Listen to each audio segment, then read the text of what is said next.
మత్తయి సువార్త 6వ అధ్యాయంలో యేసు ప్రభు నేర్పిన ప్రార్థనను మనం ధ్యానం చేస్తూ వచ్చాం. మొట్టమొదటిగా పరలోకమందున్న మా తండ్రి. పరలోకమందున్న అన్న మాట ఎందుకు అన్నాడు? మా అని ఎందుకు అన్నాడు? తండ్రి అని ఎందుకు అన్నాడు?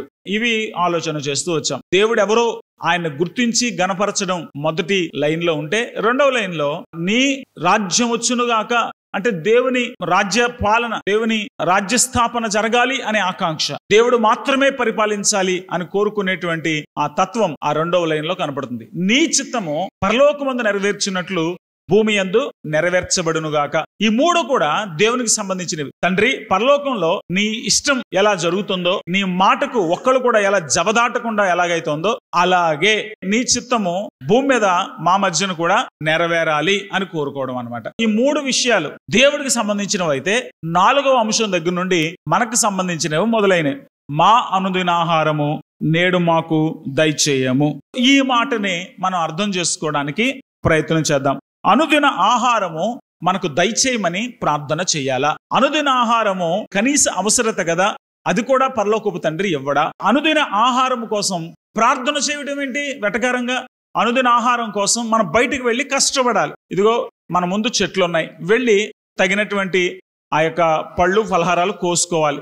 అలాగే బయట కూరగాయలు ఉన్నాయి, అవి తెచ్చుకొని వంట చేసుకోవాలి. మరి అవన్నీ తెచ్చుకోకుండా కూర్చొని పరలోకమందున్న మా తండ్రి అని ప్రార్థన చేస్తే వంట ఎవడు చేసి పెడతాడు? భోజనం ఎవడు పెడతాడు? సో ఈ భావన సహజంగా మనకి రావచ్చు. కానీ ఈ మాటకున్న అర్థం దేవుడు నీకు వంట చేసి పెడతాడని కాదు, దేవుడు వంట చెరుకు నీ అరచేతిలో పెడతాడని కాదు, దేవుడు నీకు కావలసినటువంటి పదార్థాలన్నీ స్విగ్గీ జొమాటో లాగా హోటల్ నుంచి పంపించినట్టుగా ఆర్డర్ ఇవ్వగానే దేవుడు ఇంటికి పంపిస్తాడని కాదు. అక్కడ మానుదిన ఆహారం నేడు మాకు దయచేయము అన్న మాటలో ఏముంది అనేది ఈవేళ మనం ఆలోచన చేద్దాం. వాస్తవానికి ఈ పదం అర్థం కావాలంటే ఇశ్రాయేళ్ల చరిత్ర అర్థం కావాలి. ఎందుకంటే యేసుప్రభు వారు ఇది ఇశ్రాయేలుతోటే మాట్లాడుతున్నాడు. ఇశ్రాయేళ్ల మధ్యలోనే యేసుప్రభు వారు పరిచర్య చేస్తున్నాడు.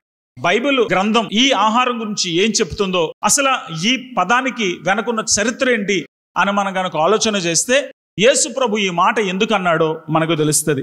ఇది మీకు అర్థం కావాలంటే నిర్గమకాండం 16వ అధ్యాయము 13 నుంచి 21 వచనాల దగ్గరికి వెళ్ళాలి. 13వ వచనం చదువుతున్నాను. కాగా సాయంకాలమున పూరేడులు వచ్చి వారి పాళెమును కంపెను, ఉదయమున మంచు వారి పాళెము చుట్టూ పడి ఉండెను. 14వ వచనం. పడిన ఆ మంచు ఇరిగిపోయిన తర్వాత నూగు మంచు వలె సన్నని కణములు అరణ్యపు భూమి మీద కనబడెను. ఇశ్రాయేలులు దాన్ని చూచినప్పుడు అది ఏమైనదని తెలియక ఇది ఏమి అని ఒకరితో ఒకరు చెప్పుకున్నారు. ఇది ఏంటి అని చెప్పుకున్నారు. ఇది ఏమిటి అనేది వాళ్ళ భాషలో మన్నా అని అర్థం అనమాట. ఇది ఏంటి అని చెప్పుకున్నారు. చెప్పుకున్న తర్వాత మోషే అన్నాడు, ఇది తినుటకు యెహోవా మీకు ఇచ్చిన ఆహారం. మీకు ఆహారం కావాలని దేవుడు తెలుసు, అందుకే ఎడారి ప్రాంతంలో దేవుడు మీకు ఆహారాన్ని ఇస్తున్నాడు. యెహోవా ఆజ్ఞాపించినది ఏమనగా, ప్రతివాడును తన వారి భోజనమునకు ప్రతివాడు తన కుటుంబంలోని తలకు ఒక్క ఓమెరు చొప్పున దాన్ని కూర్చుకోవాలి. ఒక్కొక్కడు తన గుడారములో నున్న వారి కొరకు కూర్చుకొనవాలి. అంటే ఒక ఇంట్లో 4 ఉన్నారు అనుకోండి, ఒక గుడారం అంటే ఒక ఇల్లు అనుకుందాం. ఆ ఇంట్లో ఒక 4 ఉన్నారు అనుకోండి. ఆ 4కి ఎన్ని కావాల్సి ఉంటాయి? 4 ఓమెర్లు. ఒకవేళ ఆ ఇంటిలో కొంచెం పెద్ద కుటుంబం 6 ఉన్నారు అనుకోండి, 6 ఓమెర్లు. అంటే కుటుంబానికి ఎంత కావాలో అంత వాళ్ళు కూర్చుకోవాలి. నిర్గమకాండం 16:17. ఇశ్రాయేలు అట్లు చేయగా కొందరు హెచ్చుగాను కొందరు తక్కువగాను కూర్చుకోండి. తెల్లవారేసరికి ఆ మంచు పడతా ఉంటే ఆ పడినటువంటి మంచు బయటికి వెళ్ళి వాళ్ళు చూసేసరికి పడిన మంచు అది కరుగుతున్నప్పుడు గింజలు తేలుతాయి. ఆ గింజల్ని వీళ్ళు ఏరుకొని వచ్చి ఆ మనిషికి ఒక ఓమెరు చొప్పున సమకూర్చుకోవాలి. అంతే. ఏ రోజుకి ఆహారం ఆ రోజే సమకూర్చుకోవాలి. అవి తీసుకొచ్చి వాటిని దంచి పిండి చేసుకొని రొట్టెలు చేసుకోవచ్చు, లేదు మామూలుగా దంచి వాటిని రవ్వల చేసుకొని ఉప్మా చేసుకోవచ్చు, లేదు ఆ గింజల్లాగానే నానబెట్టేసి వండుకొని అన్నం వండుకోవచ్చు. ఇప్పుడు మన జొన్నల్లాగా వరి ధాన్యం లాగా ఆ రోజుల్లో వాళ్ళకి దేవుడు ఆ ఆహారాన్ని ఇచ్చాడు. వాళ్ళు జొన్న పంటను చూశారు, గోధుమల పంట చూశారు, వరి చూశారు, కానీ ఈ పంట ఎక్కడ చూడలేదు. ఈ గింజలు చూస్తూ ఉంటే కొత్తిమీర గింజలు అన్నారు, అంటే ధనియాలు. చూడడానికి ధనియాల్లా ఉన్నాయన్న, కానీ అవి తీసుకుంటే పిండి పదార్థం అవుతుంది. దాంతో రొట్టెలు చేసుకుని తింటే ఉంటే తేనె తిన్నట్టుగా కమ్మగా ఉంటుంది అనమాట. కాబట్టి వీళ్ళు ఏంట్రా ఇది విచిత్రంగా ఉంది అని ఇదేంటి అని చెప్పుకున్నారు. అప్పుడు పేరు తెలియదు కదా, అదేదో పడుతుంది కదరా, అది ఏరుకొని వచ్చారా అని మాట్లాడుకున్నారు. అదేనా, అది వాళ్ళు పడిందిరా, ఇలా అదేదో ఇదేదో అని మాట్లాడుకుంటా ఉంటే దాన్ని వాడు మన్నా మన్నా మన్నా అంటున్నారు అనమాట. ఇదేమి అదేంటి అనేటువంటి దానికి మన్నా అని పేరు పెట్టారు. అయితే కొంతమంది ఏం చేశారంటే కొంచెం బలంగా స్పీడ్గా యాక్టివ్గా ఉండేవాళ్ళు బయటకు వెళ్ళి ఎక్కువ ఏరుకొని ఎక్కువ కూర్చుకొని వచ్చేవారు. తర్వాత కొంతమంది ఏం చేసేవారు అంటే కొంచెం వాళ్ళకి అత్యాశ, ఒకటి ఉంటే చాలదు, ఇంకా 4-5 సోలలు కూర్చుకొని తెచ్చేసుకునేవారు. కొంతమంది ఏమో పాపం ఏరుకుందాం అనేసరికి అప్పటికే చాలా మంది బలంగా ఉండేవాళ్ళు, క్విక్ గా ఉండేవాళ్ళు ఏరేసుకుంటే వాళ్ళకి ఏరుకోవడానికి ఏం మిగిలేదు కాదు. అయినా సరే ఏదో కూర్చుకుంటే కొంచెమే వచ్చేది. అవన్నీ పట్టుకొని కొంతమంది బాత్ ఇంటికి వచ్చేవారు, కొంతమంది అబ్బా నాకు కావాల్సినంత దొరికిందని ఇంటికి వచ్చేవారు. ఇంటికి వచ్చాక ఏం జరిగిందో చూడండి. ఇక్కడ ఇశ్రాయేలు అట్లు చేయగా కొందరు హెచ్చుగాను కొందరు తక్కువగాను కూర్చుకొనిది. వారు ఓమెరుతో కొలిచినప్పుడు హెచ్చుగా కూర్చుకున్న వారికి ఎక్కువ మిగలలేదు, తక్కువ కూర్చుకున్న వారికి తక్కువ కాలేదు.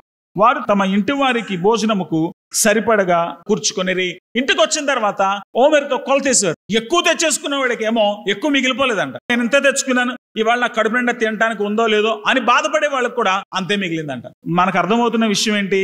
దేవుడు ఎవరికి ఎంత ఇవ్వాలనుకుంటే అంత ఇస్తాడు. అంతేగాని ఎవడు ఎక్కువ దాచేసుకుందాం అనుకున్నా అది ఆడికి మిగలదు. ఎవడికి తక్కువైపోయిందని ఏడ్చినా వాడు బాధపడాల్సిన అవసరం లేదు. మోషే ఏం చెప్పాడు? ఈవేళ తిన్నది ఈవేళ పూర్తి చేసేయాలి. ఈవేళ మీరు తిన్నది మిగిలిందా పాడేసేయండి అవతల. ఈవేళ ఏదైనా మిగిలిందా రేపటి వరకు దాచుకోకండి అని చెప్పాడు. ఎంత చెప్పినా అత్యాశ పరులు ఏం చేస్తారు? దాచుకుంటారు కదా.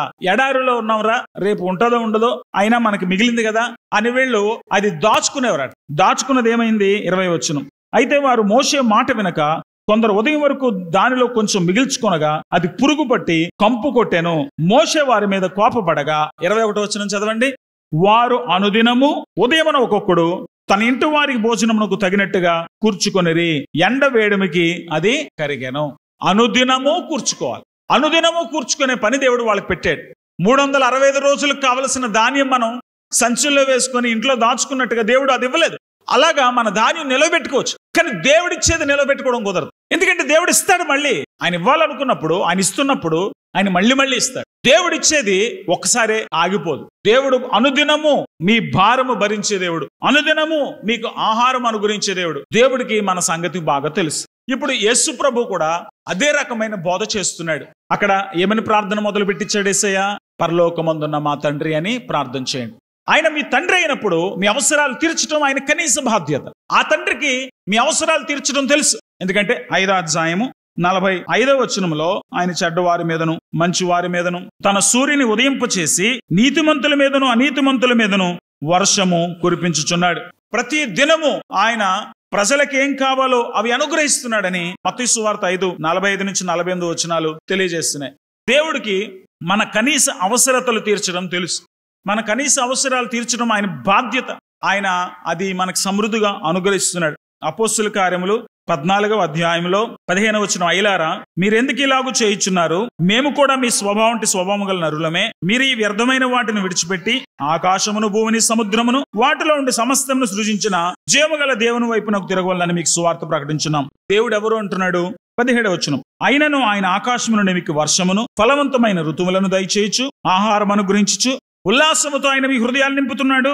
ఆయన మేలు చేస్తున్నాడు, మీకు ఉపకారాలు చేస్తున్నాడు అని పరలోకమందున్న దేవుడు ఏం చేస్తున్నాడో పౌలు గారు వారికి వివరిస్తున్నాడు. మన దేవుడు మనకి ఫలవంతమైన ఋతువులను ఇస్తున్నాడు, ఆహారాన్ని అనుగ్రహిస్తున్నాడు, మన హృదయాల్ని ఉల్లాసంతో నింపుతున్నాడు. అటువంటి దేవుడికి నీకు కడుపు నిండా ఆహారం పెట్టడం తెలియదా? ఆయన ఖచ్చితంగా తెలుసు. అందుకే 104వ కీర్తన 14వ చరణాన్ని గనక మీరు చూస్తే, పశువులకు గడ్డిని నరుల ఉపయోగమునకు కూర మొక్కలను ఆయన మొలిపించున్నాడు. 104వ కీర్తన 15వ చరణం. అందుమూలమున భూమిలో నుండి ఆహారమును నరుల హృదయమును సంతోషపెట్టు ద్రాక్షరసమును వారి మొగములకు మెరుగునిచ్చు తైలమును నరుల హృదయమును బలపరచు ఆహారమును ఆయన పుట్టించుచున్నాడు. దేవుడికి మన పట్ల ఎంత శ్రద్ధ ఉందండి.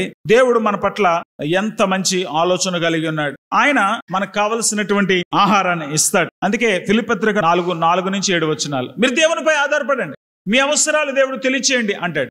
అదే 19వ వచనం దగ్గరకు వచ్చేసరికి, కాగా దేవుడు తన ఐశ్వర్యము చొప్పున క్రీస్తునందు మహిమలో మీ ప్రతి అవసరము తీర్చును. ఆయన మీ ప్రతి అవసరం తీరుస్తాడు. ఈ లోకంలోనూ తీరుస్తాడు, మహిమలో కూడా తీరుస్తాడు. కాబట్టి ఈ దేవుణ్ణి మీరు గుర్తించాలి. ఈ దేవునిపై మీరు ఆధారపడాలి. ఈ దేవునిపై మీరు ఆనుకోవాలి. ఈ దేవునికి మీ జీవితంలో సముచితమైనటువంటి స్థానం ఇవ్వాలి. ఈ దేవునికి నువ్వు స్థానం ఇవ్వకుండా, అవకాశం ఇవ్వకుండా, ఆ దేవునికి లోబడకుండా నువ్వు తీసుకున్న ఆహారం నీకు ఆరోగ్యాన్ని కలుగు చేయదు. నువ్వు దేవునికి ప్రార్థన చేసి దేవుడిచ్చే ఆహారాన్ని తీసుకోవడం వల్ల ఆరోగ్యం వస్తుంది, నీకు బలం వస్తుంది. కాబట్టి దేవుడు ఇవ్వాలి, ఇచ్చేవాడు దేవుడు అనే సత్యాన్ని మనం ఎన్నడూ కూడా మరవకూడదు. ఇశ్రాయేలుకి ఈ సత్యం బాగా అలవాటు కావాలని వాళ్ళకి ఎక్కువ దినాలు కావాల్సింది ఇవ్వటం లేదు. ఒకవేళ ఎక్కువ దినాలకు కావాల్సింది ఇచ్చాడు అనుకోండి, ఒక సంవత్సరానికి కావాల్సింది ఇచ్చాడు అనుకోండి, ఒక 4 రోజులు దేవా నువ్వు ఇచ్చినందుకు వందనాలు అంటారు, 5వ రోజు నుంచి దేవుడికి వందనాలు చెప్పరు. మనుషులు అలాగనే తయారయ్యారండి. కాబట్టి మా అనుదినాహారం నేడు మాకు దయచేయము అన్న మాటలు ఆలోచించడానికి చాలా విషయాలు ఉన్నాయి. 1, దేవుడు ఆహారం ఇచ్చేటువంటి వాడు. 2, అనుదినం ఇచ్చేటువంటి వాడు. అనుదినము ఇస్తాడు. మా అనుదినాహారం నేడు మాకు దయచేయి. లూకాసు వార్తలో ఇటువంటి పదమే ఒకటి ఉంది, 11వ అధ్యాయం 3వ వచనం. అక్కడున్న మాట ఏంటో తెలుసా? మాకు కావలసిన అనుదినాహారము దినదినము మాకు దయచేయము. మాకు కావలసిన, నీకు ఏది కావాలో దేవుడు నీకు ఇస్తాడు. 2వది దినదినము, ప్రతిరోజు ఇస్తాడు. 3వది ఆహారాన్ని ఇస్తాడు. ఆహారం ఇస్తాడు, అది కావలసినంత ఇస్తాడు, అది దినదినము ఇస్తాడు. నీకు కావలసినంత దేవుడు ఇస్తాడు. దాని గురించి వరి అవ్వకు. మనకు కావలసిన దానికంటే ఎక్కువ కోరుకుంటాం గనక మనం చింతలోకి వెళ్ళిపోతాం. అత్యాశ మంచిది కాదు. నీకు అవసరమైనంత, నీకు కావలసిన దేవుడిని అడుగు, తప్పనిసరిగా తీరుస్తాడు. దినదినము అడుగు. దేవుడు ఒక్కసారి జీవితాన్ని సరిపడగేవాడు. ప్రతిరోజు ఆయన పైన ఆధారపడాలి. కాబట్టి ఆయన తప్పనిసరిగా దినదినము అడిగేటట్టే చేస్తాడు. ఇంకో మాట చూపిస్తాను మీకు. సామెతల గ్రంథం 30వ అధ్యాయం 7 నుంచి 9 వచనాలు. దేవా, నేను నీతో 2 మనవులు చేసుకొనుచున్నాను, నేను చనిపోక ముందు వాటిని అనుగ్రహింపు. ఒక నిమిషం ఆగండి. ఇది ఇక్కడతో చదివి ఆపేసాం అనుకోండి, నేను చచ్చిపోకముందు 2 కోరికలు తీర్చు ప్రవ్వా అని అడుగుతున్నాడు ఆ భక్తుడు. ఆ ప్లేస్లోకి నువ్వు వెళ్ళి నాకు 2 కోరికలు తీర్చు ప్రవ్వా అని మీరు అడగాల్సి వస్తే ఏం అడుగుతారు చెప్పండి? అనే 2 అడగమంటే రేటండి, ఒక 100 అడగమంటే బాగుంటది. లిస్ట్ మనది చాలా పెద్దది. దేవుడు ప్రత్యక్షమై భక్త నీకు 2 కోరికలు తీరుస్తాను అడుగు అంటే ఏం అడుగుతారు? మనల్ని అడగమంటే చాలా చండాలమని చాలా అడుగుతాం. ఎప్పుడైనా కూర్చొని ఆలోచించాలి. దేవుడు 2 కోరికలు కోరుకోమంటే ఏం కోరుకుంటాం? ఈ భక్తుడు ఏం అడిగాడు చూడండి. 8వ వచనం, సామెతల గ్రంథం 30వ అధ్యాయం 8వ వచనం. వ్యర్థమైన వాటిని అబద్ధములను నాకు దూరముగా ఉంచు. ప్రభు, ఏది వ్యర్థమో నాకొద్దు, ఏది అబద్ధమో నాకొద్దు. మొట్టమొదటిది ఏంటంటే వ్యర్థమైన వద్దు, అబద్ధం నాకు వద్దు అన్నాడు. ఫస్ట్ కోరిక. 2వ కోరిక ఏంటంటే పేదరికమునైనను ఐశ్వర్యమైనను నాకు దయచేయి. నాకు పేదరికము వద్దు, ఐశ్వర్యం, తగినంత ఆహారము నాకు దయచేయి. అబ్బా, ఎంత మంచి మాట అండి. నాకు తగినంత ఆహారం పెట్టు ప్రభువా. ఎందుకు అడుగుతున్నావు ఇలాగా అని అడిగితే, ఎక్కువైతే కడుపు నిండి దేవుడే ఇచ్చేదేటి, నేను తెచ్చుకోలేనేంటి అనుకుంటా. ఒకవేళ తక్కువై దొంగతనం చేయకూడదు, ఎక్కువై దేవుడెవడు, నేను దేవుడిని దూషిస్తానేమో. అవును, ఈ 2 లక్షణాలు చాలా మంది మనుషుల్లో ఉన్నాయి. కొంతమంది అత్యంత బీదరికంలో ఉన్నప్పుడు రోజు దేవా దేవా దేవా అని ప్రార్థన చేస్తారు. ఒకవేళ వాళ్ళు కోరుకున్న ఉద్యోగం వచ్చింది, వాళ్ళు కోరుకున్నటువంటి డబ్బులు వాళ్ళకి వచ్చాయి, అంతస్తులు వచ్చాయి. అవి వచ్చిన తర్వాత భక్తి మూలకెళ్ళిపోద్ది, చర్చ్ మర్చిపోతారు, దేవుని సన్నిధికి రారు, దేవుని వాక్యం వినరు. ఒకసారి ఎప్పుడైనా తమ్ముడు ఎందుకయ్యా చర్చికి రావట్లేదంటే, అన్నా నాకు చాలా పనులు ఉన్నాయి. చెల్లి నువ్వెందుకు చర్చికి రావట్లేదంటే, అన్నా నాకు చాలా పనులు ఉన్నాయి. నాకు ఖాళీ ఏంటి చర్చికి వచ్చి కూర్చోడానికి? ప్రొద్దు నుంచి బోల్డ్ పనులు చక్క పెట్టాలి, ప్రొద్దు నుంచి బోల్డ్ వ్యవహారాలు చక్క, ఎందుకంటే డబ్బులు బోల్డ్ ఉన్నాయి. ఆ డబ్బులతో రకరకాల ఎస్టేట్లు కొన్నారు, రకరకాల పొలాలు కొన్నారు, రకరకాల ఫ్యాక్టరీలు నిర్మించుకున్నారు, బోల్డ్ బాధ్యతలు. మనము దేవునికి భయపడడం నేర్చుకోవాలి, దేవునికి స్థానం ఇవ్వడం నేర్చుకోవాలి. అందుకే అంటున్నాడు ఈ భక్తుడు, ప్రభా నాకు ఐశ్వర్యం ఇవ్వకో, ఇచ్చావనుకో నీకు విలువ తగ్గించేస్తానేమో, అలాగని నన్ను ఆకలితో అలమటించేటట్టు చేయకు. ఒకవేళ అలాగ అలమటిస్తే అప్పుడు కూడా నేను దొంగతనం చేసేస్తానేమో. కాబట్టి ఇటు దొంగ కాకూడదు, అటు నేను నిర్లక్ష్యం చేయకూడదు అనుకుంటే తగినంత ఆశీర్వాదం, తగినంత ఆహారం మనకి మంచిది, శుభప్రదమైంది, ఎక్కువ ఉండాలి అని కోరుకోకండి. దానివల్ల నువ్వు దేవునికి దూరం అవుతావు. అంతేగాని నాకు పేదరికమే బెటర్లే అని ఏ రోజు సంపాదించిందో ఆ రోజు తినేసి అమయాన్ని పడుకునే ఆ దౌర్భాగ్య జీవితంలో కూడా ఉండాలనుకోకండి. తగినంత, చాలా మంచి మాట ఇది.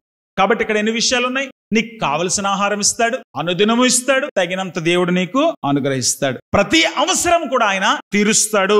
ఫిలిప్పీ 4:19. కాబట్టి ఇవన్నీ మనలను ఆరాధనకు ప్రేరేపించాలి. నా దేవుడు నాకు కావలసినవి ఇచ్చేవాడు, నా దేవుడు నాకు దినదినం ఇచ్చేవాడు, నా దేవుడు నాకు తగినంత ఇచ్చేవాడు, నా దేవుడు నా ప్రతి అవసరం తీర్చేవాడు అని మనం ప్రభువుని ఆరాధన చేయాలి. కాబట్టి ఈ దేవుడు నీకు ఎందుకు అనుదినము ప్రార్థన చేసే పరిస్థితి ఇస్తున్నాడో ఇంకొక కారణాన్ని చెప్తాను నేను. ప్రతి దినము ప్రార్థన చేయడం, నీ అవసరతను దేవుడికి చెప్పడం, దేవుడు ఇవ్వకపోతే నీకు దక్కదు అని గుర్తించి ఆయన కాళ్ళ వేళ్ల పడేటువంటి వినయ మనస్సు నీకు నేర్పిస్తుంది. మనకు సమృద్ధి ఉన్నప్పుడు గర్వం వస్తుంది, మనకి లేవి ఉన్నప్పుడు ప్రార్థన వస్తుంది. ద్వితీయోపదేశకాండం 8వ అధ్యాయం 2-3 వచనాలు. మరియు నీవు ఆయన ఆజ్ఞలను గైకొందువో లేదో నిన్ను శోధించి నీ హృదయంలో ఉన్నది తెలుసుకున్నటకు నిన్ను అణుచ నిమిత్తము అరణ్యములో ఈ 40 సంవత్సరములు నీ దేవుడైన యెహోవా నిన్ను నడిపించిన మార్గం అంతటిని జ్ఞాపకం చేసుకో. 40 సంవత్సరాల్లో 40 సంవత్సరాలకి తగ్గ భోజనం దేవుడు వాళ్ళకి ఇవ్వలే. ఏ రోజుకి సరిపడా ఆహారం ఆ రోజే ఇచ్చాడు. ఎందుకు ప్రభువా ఏ రోజుకి సరిపడా ఆహారం ఆ రోజు ఇస్తున్నావు? రోజు వెళ్ళాలా? రోజు వెళ్ళి కూర్చుకోవాలా? ఇక్కడ అన్నాడు చూడండి ఎంత బాగుందో. మరియు నీవు ఆయన ఆజ్ఞలను గైకొందువో లేదో. ఒకవేళ గనక నీకు ఒక 10 రోజులు కావాల్సింది ఇచ్చేసాడు అనుకో, ఆ దేవుడు మాట ఇనిదేంటి అనుకుంటావేమో. కాబట్టి బాబా ఈయన మాట వినకపోతే, ఇవాళ నేను సరిగ్గా ప్రార్థన చేయకపోతే నాకు భోజనం రాదు అనే భయంతోనైనా ప్రార్థన చేస్తాడేమో. యెషయా గ్రంథం 1:19 మీరు సమ్మతించి నా మాట విని ఎడల మీరు భూమి యొక్క మంచి పదార్థములను అనుభవింతురు. మీరు నా మాట వింటే మీకు మంచి పదార్థాలు పెడతాను. సమ్మతింపక తిరుగుబడిన ఎడల నిశ్చయముగా మీరు ఖడ్గము పాలగుదురు. మాట వింటే మంచి భోజనం, మాట వినకపోతే పనిష్మెంట్. దేవుడు రోజు ఆహారం ఇవ్వడం వెనకాల మొదటి రహస్యం ఏంటంటే మనం ప్రతిరోజు ఆయనపై ఆధారపడాలని ఆయన కోరుతున్నాడు. రెండవది, ప్రతిరోజు ఆయన మాట వింటున్నామో లేదో అనేది చెక్ చేసుకుంటామని ఆయన కోరుతున్నాడు. మూడవది, నిన్ను శోధించి నీ హృదయములోనున్నది తెలుసుకొనుటకు. అంటే నీ కడుపులో ఆహారం లేకపోతే దేవుడిని తిట్టుకుంటావా? నీ కడుపులో ఆహారం లేకపోతే ప్రార్థన చేస్తావా? నీ కడుపులో ఆహారం లేకపోతే దొంగతనం చేస్తావా? నీ కడుపులో ఆహారం లేకపోతే నువ్వు ఇంకో దేవుడిని పూజించుదామని దారి తొలగుతావా? ఆకలి అవసరం నిన్ను దేవుడి దగ్గర తీసుకురావాలి. ఆకలి ఆహారం దగ్గర తీసుకువెళ్తుంది. దేవుడు ఇస్తాడు, దేవుడు ఇవ్వాలి అనే కోరిక నేను దేవుని దగ్గరికి నడిపించాలి. నువ్వు ఆయన ఆజ్ఞలను గైకొనేటట్టుగా చేయటానికి, ఆయన పైన ఆధారపడేటట్టుగా చేయటానికి, నీ హృదయము సంపూర్ణంగా దేవుణ్ణి కోరికినట్టు చేయటానికి ఇంకా ఎందు నిమిత్తం అంటండి. తర్వాత వచనం చూడండి. నిన్ను అణచు నిమిత్తము. నిన్ను అణచు నిమిత్తం. నేను అణచడానికే నీకు ఆకలినిచ్చాడు. అందుకే రోజు నువ్వు అడిగితే, రోజు నువ్వు వెతుక్కుంటే, రోజు నువ్వు వెళ్ళి కూర్చుకుంటేనే నీకు ఆ రోజు కడుపు నిండేటట్టు చేశాడు. కాబట్టి ఎవడు బద్ధకంగా ఉండడు, ఎవడు సోమరిపోతులో ఉండడు. కాబట్టి ప్రియమైన దేవుని బిడ్డలారా, మనల్ని అణచటానికే దేవుడు మనకు ఆకలిని ఇచ్చాడు. ఆయన ఆజ్ఞలు గైకొనేటట్టు చేయడానికి, ఆయన పైన ఆధారపడేటట్టు చేయడానికి, మన ఆలోచనలను నియంత్రించడానికి, మనలను అణచడానికి దేవుడు మనకి ఆకలినిచ్చాడు. అనుదినము ఆహారం ఇస్తున్నాడు అని మనం వాక్యంలో చూస్తున్నాం. 8వ అధ్యాయం 3వ వచనం చూడండి. ఆహారం వలననే గాక యెహోవా సెలవిచ్చిన ప్రతి మాట వల్ల నరులు బ్రతుకుదురని నీకు తెలియచేయటకు ఆయన నిన్ను అణచి నీకు ఆకలి కలుగు చేసి నీవే గాని నీ పితరులే గాని ఎన్నడెరుగని మన్నాతో నిన్ను పోషించెను. దేవుడు నిన్ను అణచి ఆయన అడిగేటట్టు చేసి, ఆయన అర్థించేటట్టు చేసి, ఆయన దగ్గరకు వచ్చి ప్రాధేయపట్టేట్టు చేసుకొని ఆహారాన్ని ఇచ్చాడు. ఎందుకు ఇచ్చాడు? దేవుడు దయ లేకపోతే నేను బ్రతకలేనని మనిషి తెలుసుకోవాలి. అందుకే యేసు ప్రభు వారు అరణ్యంలో 40 రోజులు ఉపవాసం ఉన్నప్పుడు సైతాన్ ఆయన దగ్గరకు వచ్చి అంటున్నాడు, నువ్వు దైవ కుమారుడివి కదా, ఈ రాళ్ళన్నీ రొట్టెలగునుగాక అని చెప్పి రొట్టెలు తినేయి, ఆకలితో అలా మలమల మాడిపోవడం ఎందుకు, నీరసించిపోవడం ఎందుకు అని చెప్పాడు. అప్పుడు వాడి శోధన జయించడానికి దేవుడు మాట్లాడిన మాట ఏంటో తెలుసా? యేసయ్య, మనుషుడు రొట్టె వలన మాత్రము కాదు, దేవుడు నోట నుండి వచ్చిన ప్రతి మాట వలన బ్రతుకుతాడు. ఇది తెలుసుకో సైతానా. దేవుడు నాకు ఇవ్వాలి అనుకుంటే ఇస్తాడు. దేవుడు దయపైన ఆధారపడ్డాను. నేను నా ఇష్ట ప్రకారంగా చేసుకునేవాడిని కాదు. నా ఇష్టం నెరవేర్చుకోవడానికి లోకంలోకి రాలేదు. నా ఇష్టం వచ్చినట్టుగా ఏ రాళ్ళనైనా రొట్టెలుగా మార్చుకుని తినడానికి, అలా నా మహిమను వాడడానికి నేను రాలే. నేను మనుషుడిగా పుట్టాను గనక దేవునికి లోపడ్డమే నేర్చుకుంటున్నాను. హెబ్రీ 5:7 తాను పొందిన శ్రమల వలన ఆయన విధేయత నేర్చుకున్నాడు. కాబట్టి మనము మన జీవితాల్లో ఆయనపై ఆధారపడటానికి, ఆయన ఆజ్ఞలను గైకోవడానికి, మన ఆలోచనలు ఆయన నియంత్రణలో రావడానికి, మన గర్వము అహంకారము అణిచివేయబడటానికి, దేవుడు మాటపైనే ఆనుకోవటానికి దేవుడు ఈ ప్రార్థన నేర్పిస్తున్నాడు. పరలోకమందున్న మా తండ్రి అని మొదలుపెట్టిన ఆ ప్రార్థనలో మా అనుదిన ఆహారము నేడు మాకు దయచేయి. అంటే దేవుడు ఇచ్చేటువంటి భౌతికమైన భోజనమే మనకు సర్వస్వం అంటే కాదు. దేవుడు మన శరీరానికి భౌతికమైన ఆహారాన్ని ఇవ్వాలి, మన మనస్సుకి ఆయన స్వాంతనివ్వాలి, మన ఆత్మకు ఆత్మ సంబంధమైన ఆహారం ఇవ్వాలి. యోహాను సువార్త 6వ అధ్యాయం 32-63 వచనాలు. యేసు ప్రభువారు యోహాను సువార్త 6వ అధ్యాయంలో రొట్టెల గురించిన ప్రసంగం చేస్తున్నాడు. యోహాను సువార్త 6:32. కాబట్టి యేసు పరలోకం నుండి వచ్చు ఆహారము మోషే మీకు ఇయ్యలేదు, నా తండ్రియే పరలోకం నుండి వచ్చు నిజమైన ఆహారము మీకు అనుగ్రహిస్తున్నాడు. ఆ రోజున మోషే ఇచ్చింది పరలోకం నుంచి, ఆకాశం నుంచి కురిసినటువంటి ధాన్యమే, కానీ అది పరసంబంధమైన ఆహారం కాదు. పరసంబంధమైన ఆహారానికి భౌతికమైన ఆహారానికి ఉన్న తేడా ఏంటంటే, భౌతికమైన ఆహారం నీ ప్రాణం నిలబడటానికి కావలసిన పోషణ ఇస్తుంది, కానీ ఆత్మ సంబంధమైన ఆహారం నువ్వు నిత్యజీవం పొందడానికి కావలసిన పోషణ ఇస్తుంది. కాబట్టి నువ్వు నిరంతరము జీవించాలంటే పరలోకం నుంచి వచ్చిన ఆహారం తినాలి. క్షయమైన ఆహారం కోసం కష్టపడకండి, ఇది క్షయమైపోయే ఆహారం, కానీ నేను ఇచ్చేది అక్షయమైన ఆహారం. యోహాను సువార్త 4 అక్షయమైనటువంటి నీళ్లు గురించి చెప్తాడు. యోహాను సువార్త 6 అక్షయమైన ఆహారం గురించి చెప్తున్నాడు. అయితే ఆ ఆహారం ఏమిటి అంటే, యోహాను సువార్త 6:35, అందుకు యేసు వారితో, జీవాహారము నేనే, ఆహారము నేనే, ఎవరు నన్ను భుజిస్తారో వాళ్ళు బతుకుతారు అని చెప్పాడు. అది వినగానే అక్కడ ఉన్న వాళ్ళు కొంతమంది కంపరం వచ్చేసింది. ఏంటి, యేసు ప్రభుని కోసుకుని తినాలా? యేసయ్య రక్తం తాగాల? మనుషులను తింటూ నేర్పిస్తున్నాడా?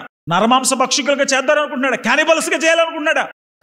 ఇటువంటి బాధ చేస్తున్నాడా అని కొంతమంది అసహించుకుని వెళ్ళిపోయారు. కానీ ఇంకా యేసు ప్రభు చెప్పిన ప్రసంగం పూర్తిగా వినలేదు. ఆయన తన్ను తినడం గురించి మాట్లాడడం లేదు. 63 ఆత్మయే జీవింప చేయుచున్నది, శరీరము కేవలం నిష్ప్రయోజనము. నేను మీతో చెప్పి ఉన్న మాటలు ఆత్మయు జీవమునై ఉన్నవి. నేను ఏ మాటలు చెప్తున్నానో ఆ మాటలు విన్నవాడు, ఆ మాటల్ని విశ్వసించిన వాడు, ఆ మాట ప్రకారంగా జీవించేవాడు, వాడు నిత్య జీవం కలిగిన వాడు అవుతాడు. నా మాట విని నన్ను పంపిన వాని యందు విశ్వాసం ఉంచువాడు. యోహాను సువార్త 5:24. యేసు ప్రభు మాట వినాలి, యేసు ప్రభు నందు విశ్వాసం ఉంచాలి. అది మనిషిని నిరంతరం బ్రతికిస్తుంది. కాబట్టి భౌతికమైన ఆహారం దేవుడు ఇవ్వాలి అంటే అనుదినము నువ్వు ఆయన పైన ఆధారపడాలి. అనుదినము ఆయన పాదాల చెంత ఆశ్రయిస్తూ, ప్రవ్వా మా అనుదిన ఆహారం నేడు మాకు దయచేయు ప్రవ్వా అని ప్రార్థించే వ్యక్తిగా నువ్వు ఉన్నావు అనంటే, నువ్వు ఆయన ఆజ్ఞలకు భయపడుతున్నావు, ఆయన ఆలోచనల ప్రకారంగా బ్రతకాలనుకుంటున్నావు, ఆయన పైన ఆధారపడుతున్నావు, ఆయన మాటలే శ్రేష్టం అనుకుంటున్నావు, ఆయన ఆత్మతో సహవాసాన్ని కోరుకుంటున్నావు. నీ శరీరాన్ని, నీ మనసును, నీ ఆత్మను కూడా తృప్తిపరచగలిగినటువంటి వాడు పరలోకపు తండ్రి. కాబట్టి మా అనుదిన ఆహారము నేడు మాకు దయచేయము అన్న మాటలో ఇన్ని భావాలు ఉన్నాయి.